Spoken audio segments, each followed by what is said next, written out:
So today's lesson, we're going to be in Tunisia. Tunisia is on the North African coastline, North African Mediterranean coastline, and it's positioned strategically almost right in the middle of the Mediterranean. Across many, many years, Tunisia has been attractive to almost everybody of a seafaring bent because it has deep harbors and it's centrally located, so it's an easy thing to stop over there and move on. As a country, it seems like one marauding culture after another made their way into Tunisia and made Tunisia their own, not the least of which were the Romans. Anyhow, Tunisia is a great country, but most of it is desert. And the population in the desert is mostly the Berber population, and they have a very distinctive style of cooking and eating. Skewered meats and flatbreads that are roasted over open fires.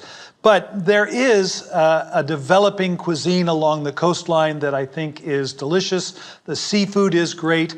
And most of the meals, whether you're in Tunisia or any other of the North African countries, will begin with the small dishes known as meze. Every country in the Mediterranean seems to have some expression of small dishes. Tunisia is no exception. It seems a little intimidating that you would have to make not one, but 2 or 3 different salads to start a meal, but they're simple and easy to prepare, and so I'd like to show you 3 here very quickly. The first is going to be zucchini with charmoula, and charmoula is a pervasive condiment that you'll find in Tunisia and Morocco both. Think of it as a vinaigrette with a lot of cilantro and a lot of parsley, and then spicy with cayenne and cumin and paprika. And you're not too far from the mark. I'm going to take these zucchini and let me cut them first in half. And then I'm going to cut them into quarters. And I want to take these and just cut them into a nice, interesting shape. I'm going to go back and forth at an angle, so we get something that is at once attractive to look at, but uniform so that it cooks evenly. Sometimes carrots are cut like this, and when they are, it's called a roll cut because you leave the carrot whole and you just roll it 90 degrees before you make the next cut. I have a pan on the heat. The pan is already hot, and we're going to saute this zucchini in that pan, and then we'll build a dressing right in the pan. So first things first, a little bit of olive oil.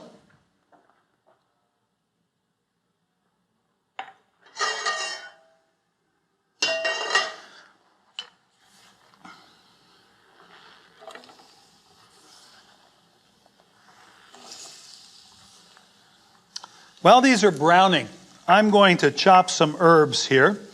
I've got cilantro and parsley, and both of them are important in charmoula. So gather these herbs all up into a tight bundle, and then we'll chop through them once, and that will get them all under control. Keep track of your fingertips. I know what I'm talking about. And just chop it so it's uniformly fine.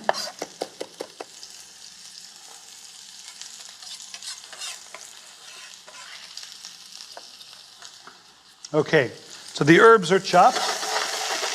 I'm going to season this with a little bit of salt and pepper.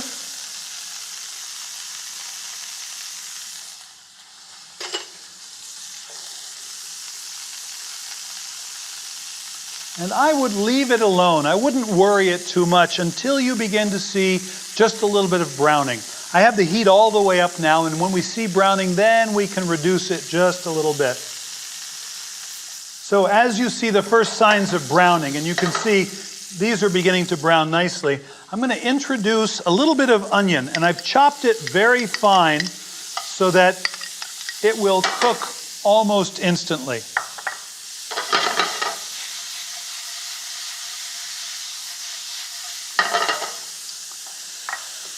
Once the onion turns translucent, in goes some garlic. And once that garlic is aromatic, we can begin to add the spices. Now, before they go in, just a word of caution. In a hot pan, spices will burn very, very quickly. So you can turn the heat down just a little bit, and I would have some liquid that you could add to the pan just to stop that intense heat. I've got a little bit of water here. In addition to cooling the pan, it will help the zucchini cook to tenderness. So here we go. I'm going to add first some cumin, then some paprika, and a little bit, not too much cayenne.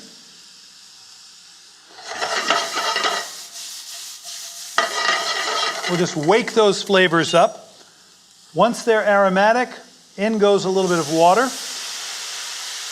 That will guarantee that the squash is cooking properly and it gets tender. I'm going to put all of the herbs in that we've chopped. And at this point, I'm going to turn the heat off. And we just need to do a little bit of fine tuning. I'm going to add some lemon juice.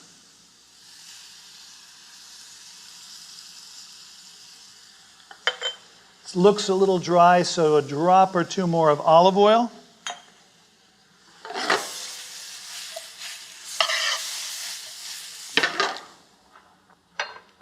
And that salad is done. I would eat this at room temperature. So take it from the pan, get it all ready to go to the table.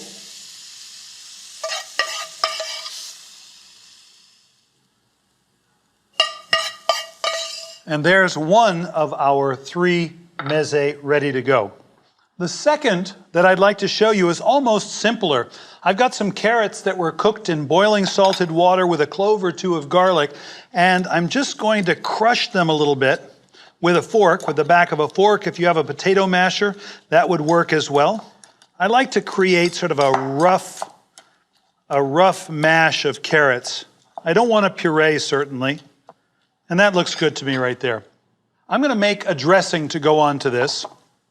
And the dressing starts as oil and vinegar, or if not vinegar, a little bit of lemon juice. Oil and lemon juice. And to that, garlic and cumin.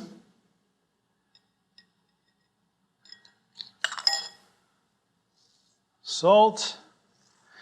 And here's an interesting ingredient. This is called harissa.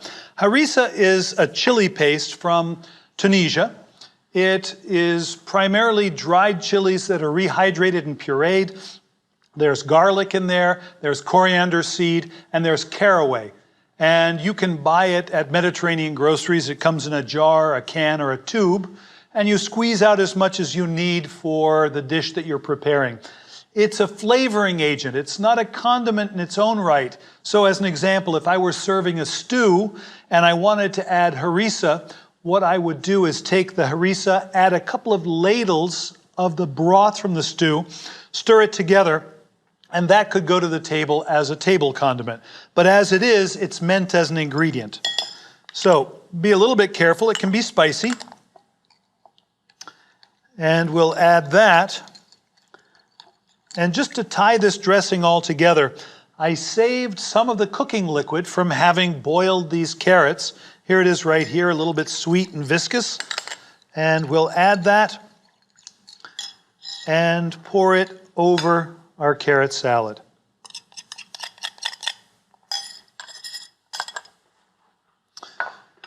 So we'll stir this all together.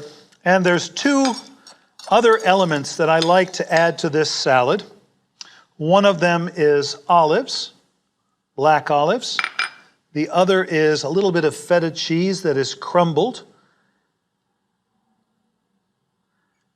And I like to leave it in recognizable pieces.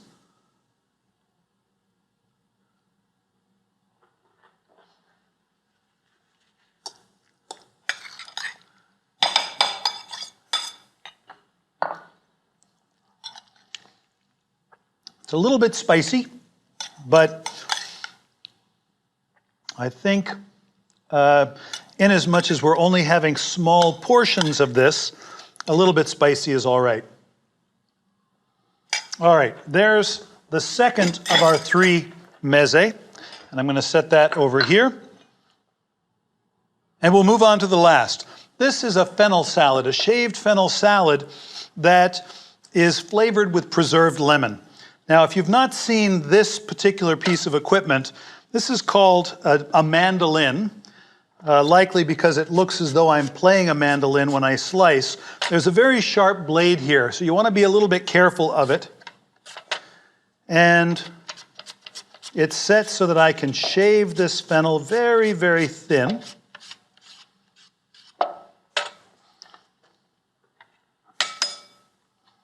If you're comfortable, you can do it with a knife as well. And we're going to add some preserved lemon to this salad. And here's another.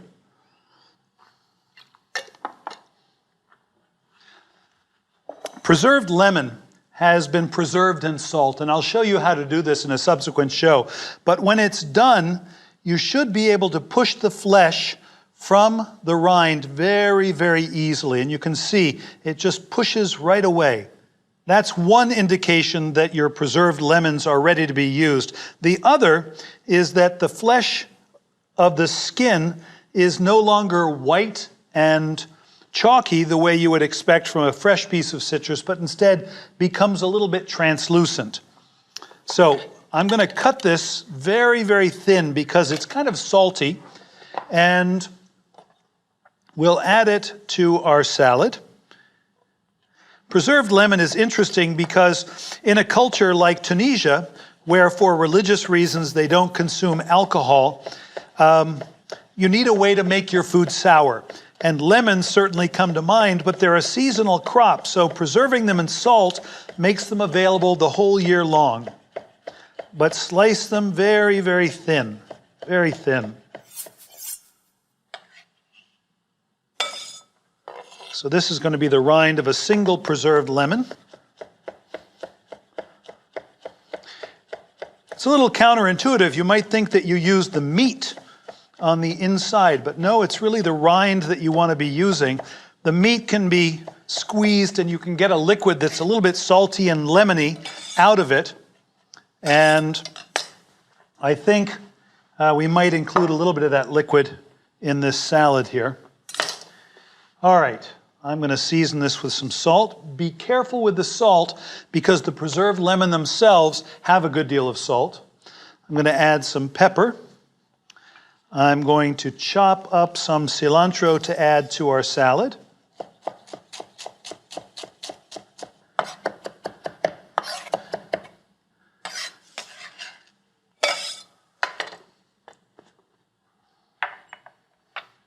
And here, a little bit of garlic.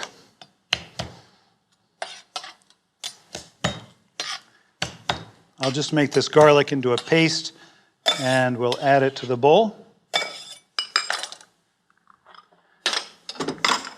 And like our other small salads, I'm going to dress it with olive oil. And I'm going to dress it with a little lemon juice. And that's all we need.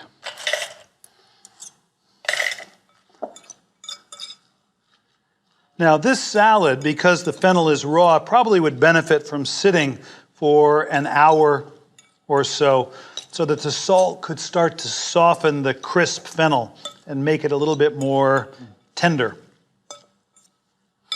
Now, as I said, if it's not too salty and you want to introduce a little bit of this liquid from the preserved lemon, it'll give you a nice lemony flavor, but also bring a certain amount of salt and brininess to this salad. Okay. This is the last of our 3 meze.